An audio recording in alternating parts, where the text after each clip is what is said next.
Welcome back. Part 2 of our live show on a Thursday, looking at football as ever, and snooker with the World Snooker referee and friend of the show, Brendan Moore. James Gregg joins us with a very busy roundup, lots going on around the area, and lots going on in your life all the time. We're very fortunate to see you in this, dare I say, a break in your snooker activities. You're not very often in this country, are you, at the moment, really? No, I think I've just done a stint of 6-7 weeks away from home, bar 2 days. I've got a few days at home now till I go to China next Friday, so it's a small window. Is this for tax reasons, Brendan? Shall we go with no on that one? You don't know who's watching. So you're off to China. The tournaments, lots of competitions take place in China, aren't there? Yeah, we're out there 4 or 5 times a year now, a season. So I was out there in November. Just come back from, we've had India and Gibraltar, Beijing next Friday. I make it sound like it's tough. Sorry about that. Yeah, I know. I'm getting the violins out. Yeah. Do you ever tire of it, or do you just? At the moment, no. No, I enjoy it. I mean, I don't mind flying, so I'm all right with the travelling. It's tiring because the hardest thing is the sleeping, because obviously in a different hotel every week, so you don't get used to a bed, and then there's the jet lag involved. You're just acclimatised to everything, then you're flying back. But like I said, that's the only thing, and it's not even a complaint. I mean, I love my job. I'm very lucky that I love what I do. Absolutely. So I certainly don't make it as a complaint, but if there is a downside, that's it. Culturally, in China, obviously they love the snooker. Yeah. They're like mad for it, aren't they? Everyone knows that. Is it different? Are they different kind of spectators? Are they more noisy? Are they more respectful? You know, I can't really picture it. Yeah, how do I put it really? They don't know how to act in a snooker crowd, really. Really? They'll be on the phone, they'll move around, they'll take a picture and they have a big orange light on the phone, and obviously it's hard to communicate with them. So quite often we'll have to just basically point and basically go, light. Because they don't know what you're saying. Yeah, the light's on. I mean, the players, to be fair, have become accustomed to it. They know that we do our best as a ref to control that. But in China now, we only send there's only myself, Yamba Hassan, Paul Collier go to China now. And that's more or less in an assessor role, coaching the refs. So they're the Chinese refs out there. Right. Okay. So they can at least communicate with the crowd. Yeah. Sounds like a bigger control problem than. I mean, it's obviously you have your moments here, don't you? At times. Yeah. I mean, it's actually sometimes, depending where you are, just as hard controlling a crowd in China, especially when Ding's playing, because they all swamp the table, as it is, say, a Ronnie crowd in the Masters. Yeah. For different reasons, obviously. Well, they're boozy and they're just shouting and wanting, cheering them on, aren't they? They're for different reasons, but they're just both equally hard to control at times. But that's a challenge of our job, and I personally like the challenge. Yeah, exactly, yeah. Great stuff. Obviously, we're rejoined by Dave Higgins, the chairman and the first team manager of Sheffield Ladies Football Club. And I did promise that we'd talk about, we said that Sheffield United had gone into the Women's Super League structure, etc. And you're a long way behind that, really. We are, yeah. I mean, fair play to them. Where are you in your development, and what feedback have you got from the football club itself as to where you're going, do you think? A couple of answers to that. The club, we get limited support from them. We are, they acknowledge us as their official ladies and girls section. I get to put a piece in the match day programme every week. They look after us when we're purchasing our kit. So yeah, it's great. I think the problem is with the club at the minute. Obviously, the major goal is getting the first team promoted into the Premiership. But they have said that once that's goals achieved, then they'll start looking at the women's side. But we can't grumble. We look after ourselves, but we get that acknowledgement from the club. And again, every programme we're in there, so it's good. It's okay. Difficult, isn't it? I saw that Yeovil Town this week. Obviously they're sort of mainstays, aren't they, in that top division in the women's football pyramid. They've had to go back sort of semi-professional, haven't they, because of financial reasons. It's difficult for a club. It's very, very difficult. I mean, you've got to begrudgingly take your hat off to Sheffield United. Mr. McCabe, a couple of seasons ago, when the free spots in the Championship came available, put his money where his mouth was. They put in a fantastic bid, and they got their team, promoted a couple of 2 or 3 divisions, I think it was. And then Carla, who's a friend of mine, she's done a fantastic job getting players in. The downside to that is that, at the same time as United got to that situation. Sheffield FC and Doncaster Bells had to take a step back, mainly due to monetary reasons, and then a lot of the players shifted across because obviously they saw the you know, the opportunities there. So you know, it's a yin and yang situation. But it's United, tremendous how they've done, and they're holding their own this season as well. So yeah, we look at them and think, you know, what could be. They've got games in hand. I think they're 7th out of 11 or something like that. But I've noticed they've got a couple of games in hand, so it's a really respectable... I don't tend to follow them, but I'll take your word on that. I mean, they cobbled together that squad as well, didn't they? You know, I remember having Carla in here and like trying to get a squad together, and it was, you know, 2 or 3 weeks before the season she was going up. They had a production line of players coming through, and you know, it's did fantastic from having a team that has been the mainstay of Sheffield United for many years, and then obviously having to, other than I think 2 or 3 or 4 players, I think they then had to replenish the squad totally. So I mean, she did a phenomenal job to pull that round in such a short time. The club's priority, not unreasonably, because it's what most Sheffield Wednesday supporters want, is to get into the Premier League if possible, and then, you know, from that platform, maybe push on with the women's. And having a major name like Sheffield Wednesday behind it, you know, you think in elite terms, don't you, for women's football? I mean, we were one of the... I mean, Sheffield Wednesday Ladies have been in existence since '85. I think they were formed in '71 as Star Ladies in Rotherham. They changed the name to Sheffield Wednesday in '85. One of the founder members of the Women's Premier League back in the day. We did have a women's team at a higher level up until about 6 or 7, 8 years ago, but then there were a few behind-the-scenes issues where the ladies' team separated, called themselves Sheffield Wednesday Women, and unfortunately went out of business within 12 months, I think 18 months. And my team, and that's how I ended up where I am, my team, the under-18s who've been successful, we had to sort of go in at the deep end and take over the adult section's mantle, you know, and we started at the bottom level of the pyramid.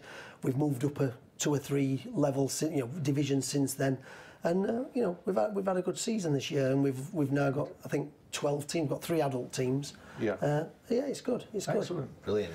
Come back to more of that later, in particular the tribalism, which is great when it's banter, which can actually affect the junior game and the ladies' game. A story or two coming up from Dave about that, and I think the more we talk about that, you know, the more we can maybe suppress it, because we want the banter and the rivalry, but not some of what goes with it. I checked the odds before we came in here tonight on the World's Snooker Championship, and I noticed at the moment Ronnie's favourite, Ronnie O'Sullivan. Is that a surprise? No, it's not. Judd Trump 4-1, Mark Selby 7-1, Neil Robertson 12-1. What I found a surprise, the 2 finalists last year, the winner Mark Williams and the runner-up John Higgins, both at 20s as outsiders. I know you're not allowed to tip, but you follow this sport all the time. Are you surprised by anything in there? I'm not surprised at Mark Williams and John Higgins, to be honest. Mark Williams, everybody knows he's basically took a year celebrating being world champion again. Everyone sees the kebabs and stuff he's been doing. So I'm not saying he won't go on and defend or have a good run, but I can understand why his odds are as they are. Judd and Ronnie, you can see why they're favourites. Judd's having an amazing season. But there's 2 that you've missed off there that I would also put in the run-in, and that's Mark Allen and Kyron Wilson. Yeah, absolutely. The way they're playing, they're both... Kyron's coming into his own. I think they're both in the top 7 now. Mark's just gone to 5, which is his highest ever. Ronnie and Judd are playing tonight. Yeah, 6-2 up, isn't he, Judd? Judd from this afternoon, He seems to have got a bit of a hoodoo on Ronnie at the moment. Yeah, he does. So, I mean, you can see why... They're great entertainers, both of them as well, you know. But then you've got we don't know the qualifiers that are going to be that come through yet. I mean, like last year, Joe Perry, one of the toughest draws you could get, beat Selby 10-4 in the first round. There's nothing to say that one of these guys is not going to come through and knock one of these out in the first round. It's so hard to predict. New names come up every year that we haven't heard of, and you know, you mentioned a couple there, and Mark Allen's actually been around for quite a long time. But did he get to the quarters or the semis last year? I think he's been to the semis before. Yeah. I can't remember what he did last year, but he started on the Pro Tour, him and Judd, the same year as me, 2004, 2005. Right. And he's really coming into his own now. And Seems to have just matured a little bit. He Yeah. had a bit of a temper and stuff, didn't he? And He was quite outspoken. But I like that. You know, Great that's kind of the characters, isn't it? It's you remember. I remember some of his press conferences and stuff, and you see him and you think, oh right, okay, he's got a bit to say. And so is obviously Ronnie doing his Australian accent thing at the minute, a bit weird, but we'll take he it. did a press conference here. Oh, he won't stop. He won't stop doing it. Yeah, he won't stop doing it. I don't know what. Is there a reason? What that's all about. I don't know. Going to come to James in a moment, but this rivalry thing. I mean, you've got, clearly there's always going to be that between United and Wednesday, and you're in competition, the two of you, with the women's game down the age levels. Do you come across it spill over occasionally? You do. I think a lot of it's banter.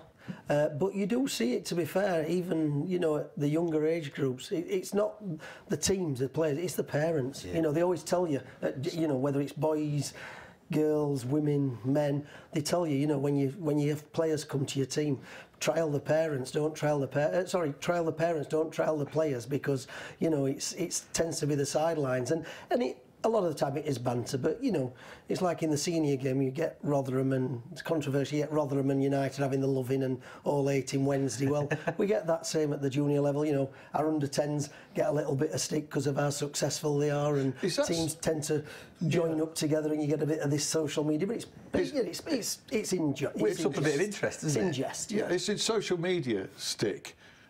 Rather than at the games. Now then. I think the trouble is, the problem you've got with football. This isn't girls. This is football in general. Yeah. It's a passionate sport, and it's your children. Yeah. So put those two together, and it tends to. And the kids are great. The kids have got utmost respect. You get a little bit of niggle at times, whether it be Wednesday, United, or whoever. But the parents, some parents, 99% of parents are brilliant, but you'll always get the vociferous ones who,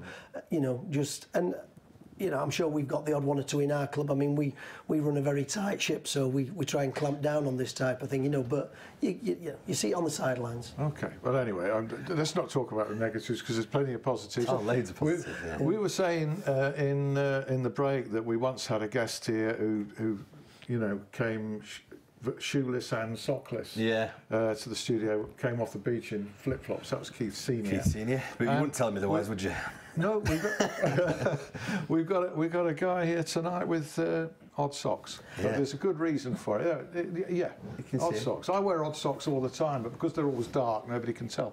Right, there we go. Odd socks. Yeah, there's a good reason for it. It's because I've dressed myself. I've got another pair like this at home.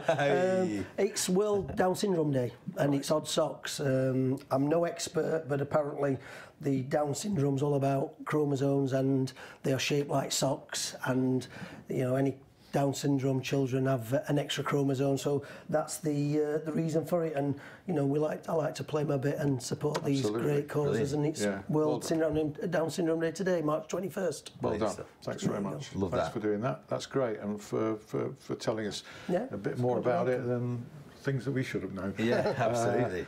So let's go on to James.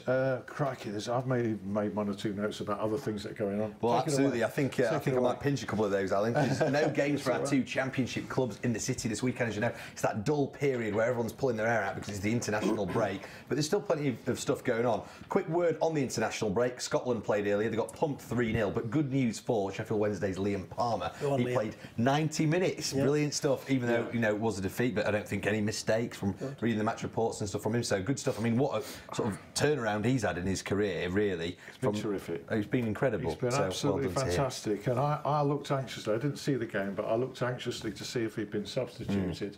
And I was really delighted that he stayed on, despite they conceded 2 early goals. Sheffield lad started on the terraces and fantastic. Brilliant, isn't it? That? Yeah, brilliant. John Fleck, unused substitute in that one as well. He's got to play in the next one, surely. Well, you'd like to think so, wouldn't you? Of course, lots of other sort of Sheffield clubs, internationals in action or potentially in action over the weekend, so we'll let you know how they got on next week.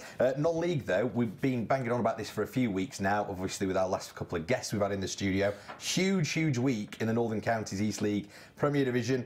Worksop Town, who are top of the league, against Penistone Church, who are second in the league. Worksop have played 1 game more. They've got 6-point advantage over Penistone. But it's going to be a cracker because they're playing against each other this weekend at Worksop. It's just going to be brilliant, isn't it? So if you are at a bit of a loose end and you're thinking on Saturday, well, the Blades aren't home or the Owls or whatever, for a start, Worksop have got this great deal going on, which I talked about a few weeks ago. Go onto their Twitter and have a look at that. But get yourself down there and support. They're hoping to get 4 figures in attendance on Saturday, and it's going to be a real feisty encounter. 4 red cards in the last one, so if that doesn't whet the appetite, I don't know what does. Elsewhere at Hallam as well, they were off last weekend because of the bad weather. They've got even more games in hand now, though. They've got Skegness away from home this weekend as they push for the top 2. Sheffield United Ladies, well, been a tough week for them off the pitch, but hopefully they can sort of just get back to business and focus on the good things on the pitch this weekend. They play Spurs away from home on Sunday. The Sheffield Eagles in the Championship rugby, great start for them. 6 games, 5 wins, sitting 3rd at the moment on points difference. And they've got York, who were of course promoted last season from League One, on Sunday away from home. In the Steelers, 3 games of the regular season left for them. It's been a weird season for them, but they are still in the playoff positions. They've got Bristol away on Sunday, and before that MK at home. So that's the arena, 7:30 tip-off. Get yourself to the arena. I think they need all the support for their last 3 games of the regular season. An amazing 5-4 win against the Cardiff Devils last Sunday.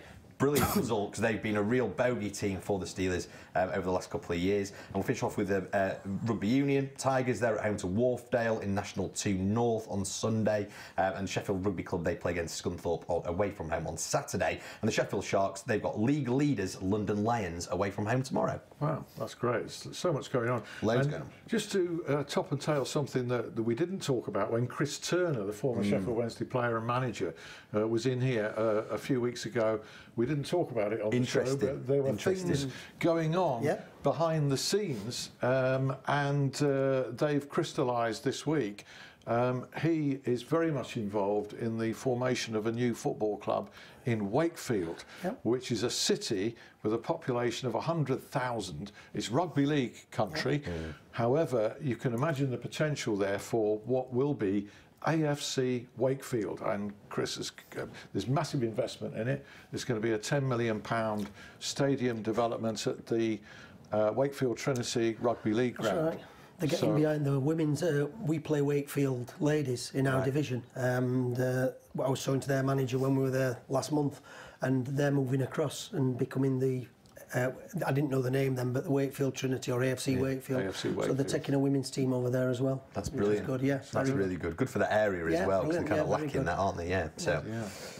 Your games this weekend, all your finals, I was just looking to see where they take place. It's actually in Rotherham, isn't it? It's at it's at a fantastic little venue that a gentleman called Taz will be watching. He'll be pleased that I've said that. It's Millmore Juniors ground at Grange Lane. Fantastic setup there. And the younger cup final should have been last Saturday, but with the weather, they got called off, so it's moved it forward. So they've got, I think they're hosting 9 cup finals all in one day, which is phenomenal. I mean, the behind the scenes that needs to go into that. So yeah, 9 cup finals this Saturday. I think they're starting at 10 o'clock, 11:30, and I think the final game is one of the younger teams at 12:30. Again, I'll be there helping out. I'll be my wife's assistant because she'll be there officiating all that, with it being the league duties. Right. Fantastic. That's at Grange Park Football Ground at Kimberworth. That's it, off Kimberworth. That's it. In Rotherham. In participation-wise, how many players are on your books? The various age levels? At Sheffield Wednesday Ladies, we have, I don't know the exact, approximately 190 players, and that's from under 9s right through to the 3 senior levels. The fortunate thing for us is it's that pathway. You know, I was looking at a fact just before I came out. I think we've got 50 players registered for the 3 senior teams. Of those 50, and we do borrow players from the under-18s as well, but of those 50 players at senior level, I think there's only 8 players that haven't come through our junior game. Right, so we pride ourselves on the fact that we bring them through. Do you have a waiting list now as participation increases? It is difficult because again, as a club, we sort of set ourselves, and this can be changed, but at the minute we've always worked on the fact let's just have 1 team at every age group. Other clubs, you know, it's all about numbers and they want 2 or 3 teams at each age group. We've just stuck to 9 age groups, 1 team at every age group. The league put a block on the number of players you can sign. I think at the 11-a-side it's 16 players. I think at 18s you can sign 18 players, so that you don't get 30 players coming to Sheffield Wednesday or Sheffield United or Barnsley. And that allows, again, I think there's 170 odd teams playing in South Yorkshire at varying age groups, and it allows a spread of players. So we do get people coming, and unfortunately, they don't get in, but it's Brilliant. It is what it is. Okay, we're just turning to Brendan finally. World final referee twice, 2014 and 2018. This year, the honour goes to a Scot, Leo Scullion, but it's particularly poignant for him, isn't it? Bearing in mind his health problems recently. Yeah, it's brilliant. I mean, he was announced on. He was told on Monday. I think it was announced yesterday officially, but I mean, it was announced he had lung cancer in 2014. So obviously we were all devastated for him. We went to see him, obviously tried to keep his spirits up. He never thought he'd ever ref again. From how he told us how ill he was, we didn't think he was going to referee again. And now the fact that he's back to the level where he was, and he has doing the final, he probably would have done the final 2-3 years ago had it not been for his ill health. So the fact that he's got this now, I think it's fantastic for him. I can tell that it's not only emotional for him, just the way you're talking, for it's all emotional for you as well. Yeah, the fact that we're all one big family, including the players. We all travel the world together, and it is just an extension of your family. So when one person's ill or you have devastating news, it affects everybody. So, I mean, I won't actually be there working at the final weekend this year, but I should certainly be down there watching the first and last session just for moral support for him, because I want to see him walk out. I can't wait. Is there any advice that you can impart? Do referees in snooker turn to somebody who's been at the final and ask for advice? Yeah, I did that with a few colleagues, Jan and Paul, before I did my first one. The main one is just enjoy it. As long as you do your job, I've always said this, I don't get nervous when I referee because, as far as I'm concerned, nobody cares I'm there. As long as you do your job, nobody cares who the ref is, it's all about the players. And Leo's a great ref. Enjoy that 2 minutes when you walk out. He'll get his announcement out, they'll give him a little walk-on song or whatever, and when he's out there, that 2 minutes is for him. Once the players come out, it's all about the game, do your job, and he'll be fine. He's a great ref, that's why he's doing the final. By the nature of it, you're in shot a lot of the time for the TV audience. And you're totally involved in the game all the time. Yeah, he'll forget the cameras there, we always do. You forget the cameras. Apart from when they're playing on a break near the black spot end, where you have to watch where they are so you don't get in the way, you totally forget them. And when you get focused, he'll forget the crowd. You forget the crowd's there unless something happens. You're solely focused on the table and the 2 players and doing your best for them. And there seems to be such a good rapport and relationship, unlike in some other sports, between the players and the officials, doesn't there? Yeah, we all socialise together. Everybody's together, whether it be on a flight or a group of you go out just for lunch or something. There's always a group, and amongst the referees, everyone. There's no jealousy. I mean, I've not got a jealous bone in my body that Leo's doing the final. I've done 2. If I never do another one, I want every ref to experience what I've experienced, and that's what it's about for me now. Nice, my job's an assessor to coach everybody to that level, and if I never do another one, fine. But I want everyone to try and experience what I have. Well said, Brendan, and thanks so much indeed for coming in and sharing your stories with us and sharing your role at the Crucible. And we look forward intensely to another World Championship. Dave Higgins, more power to Sheffield Wednesday Ladies. Been great to see you. Last game on Sunday. Right. Last game of the season. Thanks ever so much to James. Repeat at 11, YouTube later. See you.